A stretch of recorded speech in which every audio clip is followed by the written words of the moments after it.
Shalom famille, soyez bénis dans la paix et dans l'amour du Seigneur. Votre serviteur, le prophète Ézéchiel Collin, leader du ministère des Oliviers en action pour Christ. Alléluia. Ce soir encore, nous continuons notre enseignement sur les différents livres de la Bible. Alléluia. Et aujourd'hui, nous aborderons, alléluia, un autre livre, alléluia, qui est le livre des Actes des Apôtres. Alléluia. Les enseignements précédents, nous avons vu le livre de Matthieu, de Marc et de Luc. Alléluia. Et de Jean. C'est pourquoi je vais t'inviter, alléluia, à suivre les enseignements précédents, alléluia, suivre ma page, alléluia, pour comprendre le processus dans lequel nous sommes en train de partir. Alléluia. Qu'est-ce que nous pouvons dire sur le livre des Actes des Apôtres?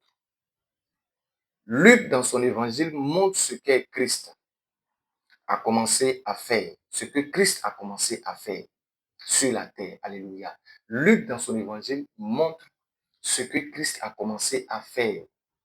Alléluia, sur la terre.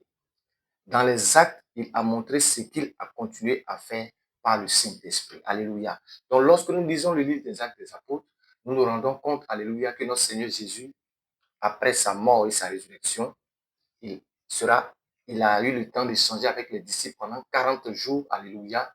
Et le jour qui devait partir, alléluia, qu'est-ce qui va se passer? Les disciples vont le voir être enlevé, être ravi au devant d'eux, alléluia, et monter au ciel, alléluia. Et juste après cela, les disciples vont aller, alléluia, dans un lieu qu'on appelle la chambre haute. Ils vont aller vivre les expériences que le Seigneur Jésus leur a dites, alléluia. Et c'est en ce moment-là que le Saint-Esprit va descendre sur eux, le jour de la Pentecôte. Ils vont se mettre à parler en d'autres langues. Ce sera l'explosion, alléluia. Ça sera l'accomplissement de la promesse de notre Seigneur et Sauveur Jésus-Christ, alléluia. Donc Jean, alléluia, a parlé de notre Seigneur Jésus-Christ. Il a montré ce que Jésus a commencé à faire sur la terre. Et à partir du livre des Actes des Apôtres, alléluia, nous voyons une autre image, le Saint-Esprit, l'Esprit promis par le Christ, alléluia, va venir envelopper les disciples afin de continuer la mission. Alléluia.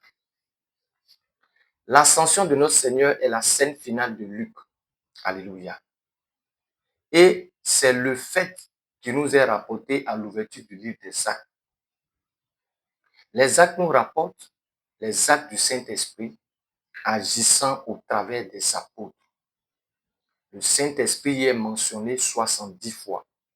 Le mot témoin y est utilisé 30 fois. Alléluia.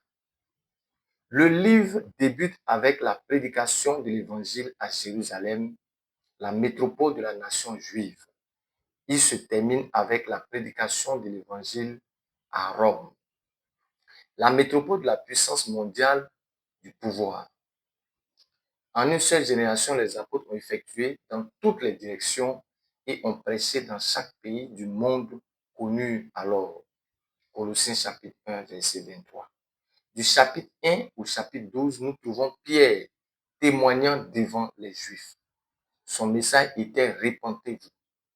Du chapitre 13 au chapitre 28, nous trouvons Paul portant son témoignage aux gentils. Il déclarait croyez. Les actes constituent un excellent guide pour les missions. Ce livre indique quel est le motif pour aller en mission. Amener les hommes à la connaissance du salut en Jésus-Christ. L'Église primitive a poursuivi un programme bien défini pour mettre son plan à exécution.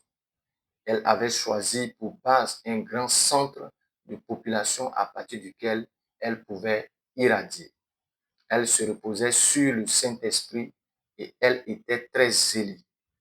Les 3 voyages missionnaires de Paul constituent d'excellents exemples de travail missionnaire. Alléluia. Donc, lorsque nous découvrons le livre des Actes des Apôtres, nous voyons le Saint-Esprit travailler au travers des hommes. Alléluia. Dans leur faiblesse, alléluia, le Saint-Esprit a travaillé avec eux. Alléluia. Et c'est là que les premiers disciples ont commencé à vivre l'expérience surnaturelle avec le Saint-Esprit. Ils ont commencé à voir les paroles de notre Seigneur Jésus, alléluia, s'accomplir dans leur vie. Ils ont commencé à expérimenter la puissance de notre Seigneur Jésus qui se manifestait au travers d'eux par le Saint-Esprit, alléluia. Le Saint-Esprit a pris des gens qui étaient faibles.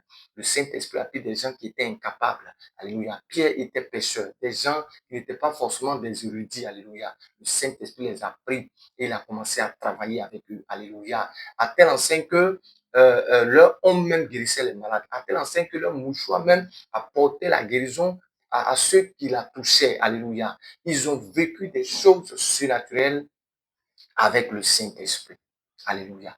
En lisant le livre des Actes des Apôtres, je me pose des questions aujourd'hui. Où est passé le Saint-Esprit dans nos églises? Où est passée cette communion? Alléluia. Où est passée cette communion? Alléluia. Dont nous devons rechercher en tant que chrétiens. Les apôtres se sont enfermés dans la chambre haute, priés pendant des jours, pendant 10 jours, alléluia, alléluia, pour recevoir quelque chose. Aujourd'hui, quand les gens vont à l'église, de quoi est-ce qu'ils vont parler? Ils vont critiquer, ils vont calomnier, ils vont parler du pasteur, ils vont parler de la femme du pasteur, alléluia. Où est cet amour que nous avions? Cet amour que nous avions lorsque nous avons accepté le Seigneur dans nos débuts, alléluia. Où est cet amour-là, alléluia, que nous avions lorsque nous pouvons nous retrouver avec des frères, prier pendant des jours, où il n'y avait pas d'hypocrisie, il y avait l'amour véritable. Il n'y avait pas d'orgueil, alléluia. Nous tous, nous étions un. Ces choses sont en train de disparaître de nos églises, alléluia. Et lorsque nous lisons le livre des Actes des Apôtres, cela doit nous réveiller.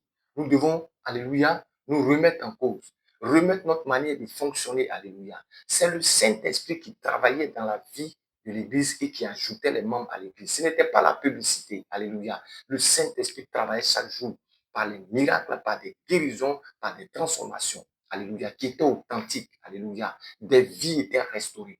La présence de Dieu était là. Des gens venaient pour un seul but, venir chercher Dieu, alléluia. Pourquoi aujourd'hui, nos églises, alléluia, nous ne voyons plus de miracles? Parce que lorsque les gens viennent à l'église, ils viennent chercher le mariage, ils viennent chercher le travail, ils viennent chercher la promotion. Ils n'ont plus le temps de rechercher le Saint-Esprit. Lorsque nous lisons le livre des Actes des Apôtres, cela doit brûler en nous, alléluia. Où est le travail missionnaire? Nous étions prêts à aller évangéliser, évangéliser partout. Aujourd'hui, combien évangélisent, alléluia? Nous sommes en train de perdre, alléluia, quelque chose d'essentiel. Et nous sommes en train de chercher autre chose. Alléluia. Nous avons fermé les chambres hautes, fermé le lieu de la prière, fermé le lieu de la communion, fermé les choses, l'amour des choses de Dieu. Alléluia. Aujourd'hui, nos regards sont portés plus sur le matériel, plus sur le maturité. Alléluia. Chacun cherche à paraître, chacun cherche à démontrer qu'il est plus fort que l'autre. Alléluia. Ce n'était pas la mission des apôtres. Lorsque certains des apôtres, alléluia, allaient sur des territoires et qu'ils priaient, le surnaturel se passait. Lorsque les miracles se passaient et que Pierre revenait pour voir les frères, pour leur expliquer, les gens se réjouissaient. Combien se réjouissent aujourd'hui lorsque un serviteur de Dieu sort, il va en mission et que Dieu fait des choses avec lui? Combien se réjouissent pour dire rendons gloire au Seigneur parce qu'aujourd'hui il a visité notre ville, il a visité notre territoire. Que le Seigneur nous aide. Que le Seigneur apporte le réveil. Que le Seigneur ouvre notre esprit. Retournons aux Écritures. Retournons à la parole de Dieu. Retournons à la prière. Retournons à la chambre haute que nous avons fermée. Alléluia. Ouvrons les portes de la chambre haute. Car c'est là-bas que nous allons rencontrer l'Esprit qui va faire le travail. Que Dieu te bénisse et que sa paix demeure sur ta vie. Au nom de notre Seigneur et Sauveur Jésus-Christ. Alléluia. J'ose croire que ce résumé, alléluia, créera un boost en toi, un réveil en toi par le Saint-Esprit pour que tu puisses t'engager